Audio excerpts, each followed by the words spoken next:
Liz Ortega? Yeah. Forget the Toro? No, you can add the Toro. My husband will probably listen to it. So Liz Ortega Toro, right? Alameda Labor Council, or is it Central? Alameda Central Labor Council. Okay. Well, welcome to the Unionist podcast. Thank you for having me. I know, the music just fades out. Are you done with the election? Are you over it? No. You've been working your ass off for how long now? My whole life, but I've been the secretary-treasurer for almost 3 years, and then just working on this election for almost a year. I mean, yeah. Right? And then we have that nice definitive result. Yes. I mean, what were some of the big issues around here in Alameda? There was a number of issues. Obviously, we had Prop 22 on the ballot, Prop 15, and a lot of the other counties kind of look on the Bay Area to bring those home when they're super close. So there's definitely pressure on some of those. Was 15 the housing?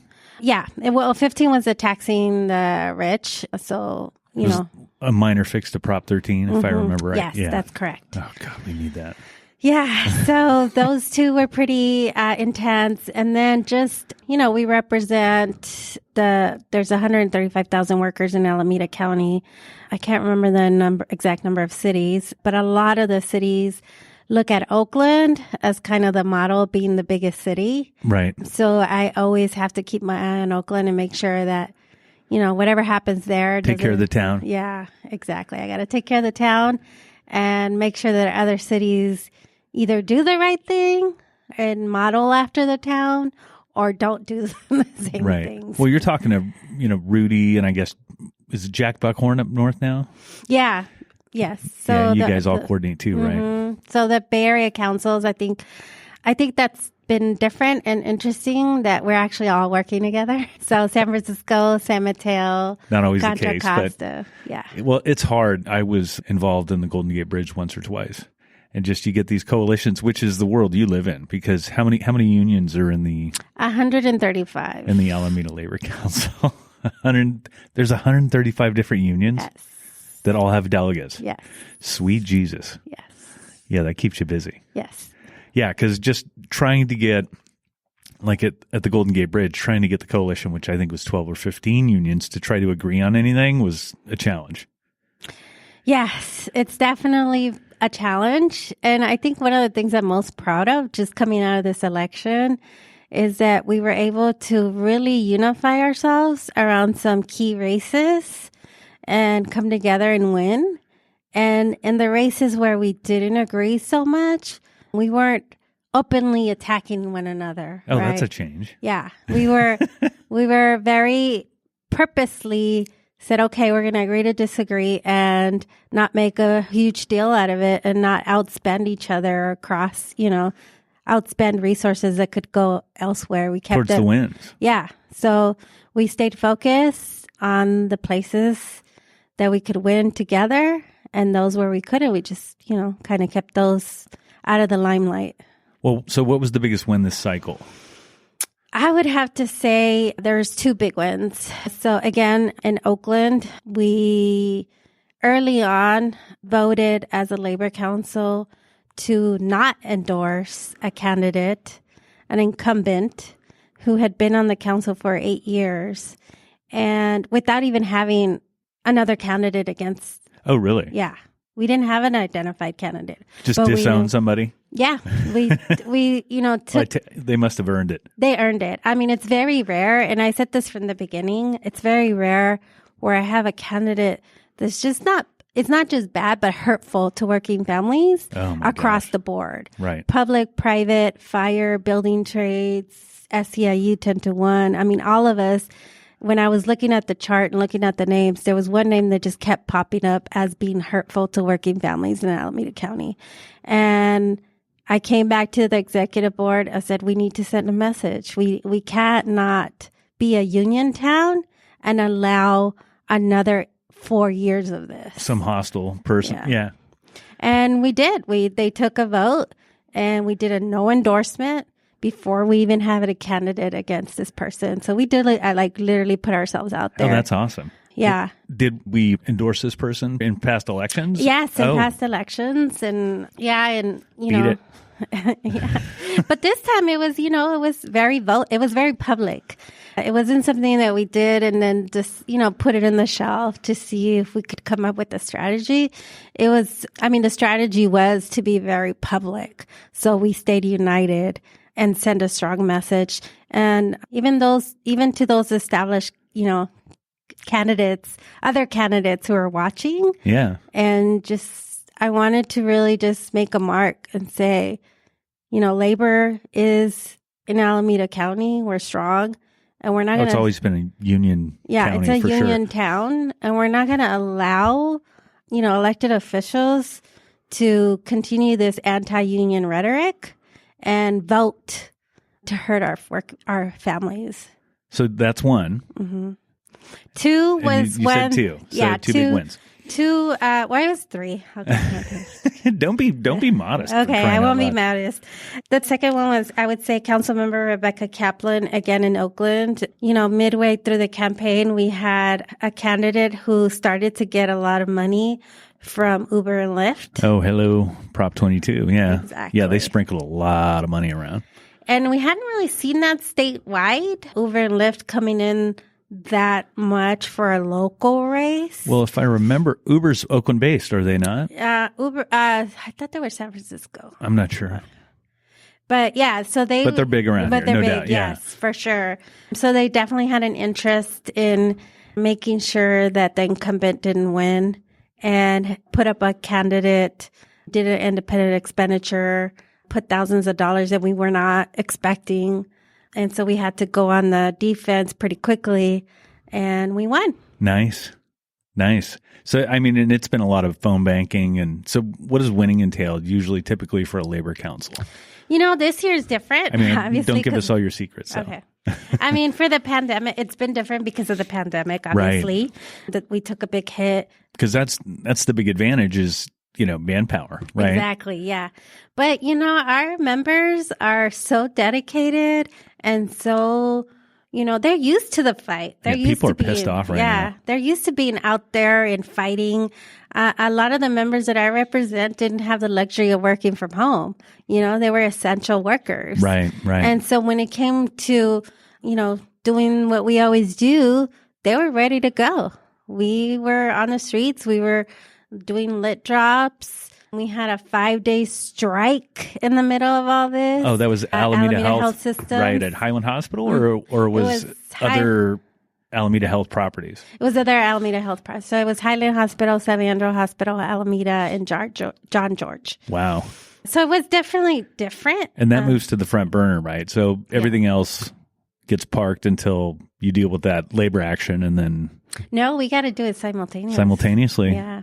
You must have a good political director. I do. I have a great team. That's the other thing. You got to be able to put a good team together, right? And trust that they care and they love the work as much as you do, and that you trust them to do what they got to do. Well, it's crazy. So you're going on 3 years now to go from, a midterm election in 2018 and then right to the big time when there's a lot at stake. 2020 has been crazy. You're kind of just getting your feet under you now. It takes time, right? Just to kind of know where the bathrooms are and who does what and, who's in charge of what. And of course, in the labor community, there's always kind of people are sensitive about other people, and there's, a lot of personal dynamics, and it's crazy. Yes. So that's two wins. Third, I would say, Malia Vela in Alameda, Teamster. Yeah, Malia Vela. Yeah. Oh, I got a good Malia story too. Yeah. She's been attacked more than any other candidate we've had in a while. So she was vice mayor of Alameda, right? Mm-hmm. And was she running to keep her position? Mm-hmm. Okay. Yeah. And, we have this joke that she's one of the most recalled council members in the area. She must be attempted right. to be recalled. Yeah. So that's another big win.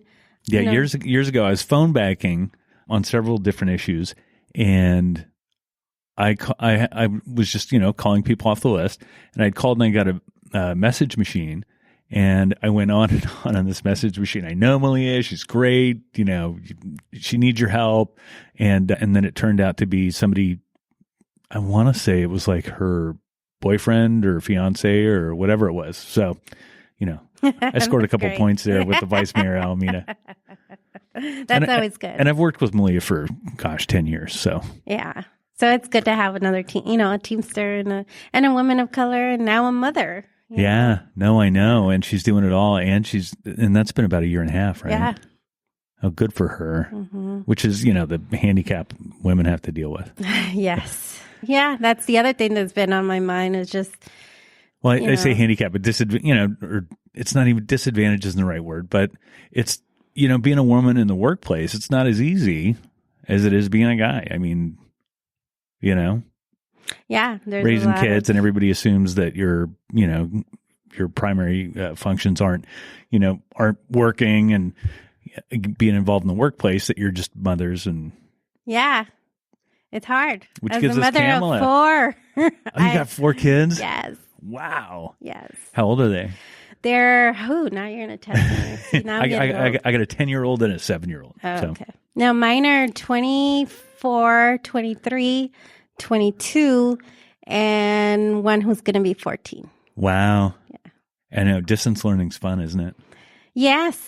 I've gotten a lot, spent a lot of time with my daughter, and it's been interesting for sure. Yeah. I've always had major respect for teachers, but this kind of put it over the. Oh, I know. It's so, and I got to listen to our kids distance learn every once in a while, and it's, they're better at Zoom than I am. And, I don't know, I would imagine like everybody else, you've been Zooming a lot.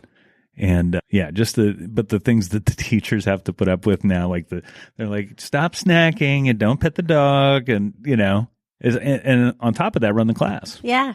Yeah. It's crazy. And then they have their own kids too, who are doing the same thing in their house. Yes. Oh, yeah. Vaccine can't get here soon enough. So 4 kids. So you must have started young. Yes. I had my first son when I was 18.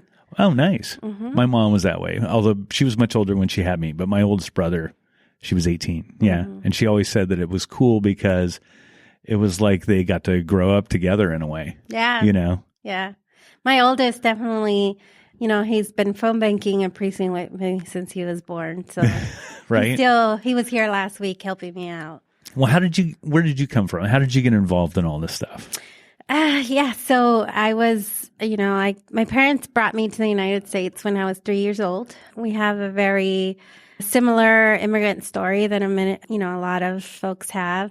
My dad came first, and then my mom, was back home with me and my little brother. Back home being Mexico. Mexico, yeah, near Guadalajara. And she got tired of waiting on my dad to bring her. So one day if you ever wonder why I am the way. So she got tired of waiting on my dad. So she decided that she was going to come here. And she hired a coyote, and she got brought across the border by herself with me and my little brother, who was 6 months old at the time.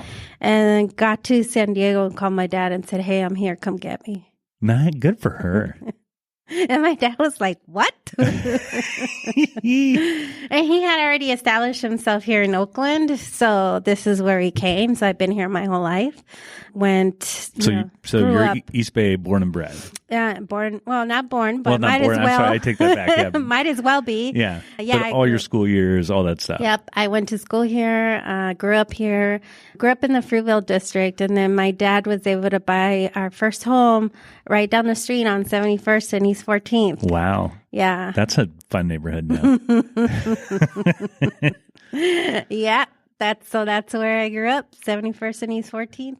So as far as the labor movement goes, did you get a job? Were you a union member? Or? No. So it's funny. I got here doing, community work too. Yeah. I mean, I was always, again, very typical with immigrant families. I was the oldest, learned to speak English really early. And so my parents kind of took me everywhere to translate for them. So I was super tiny and going to doctor's visits, in job interviews.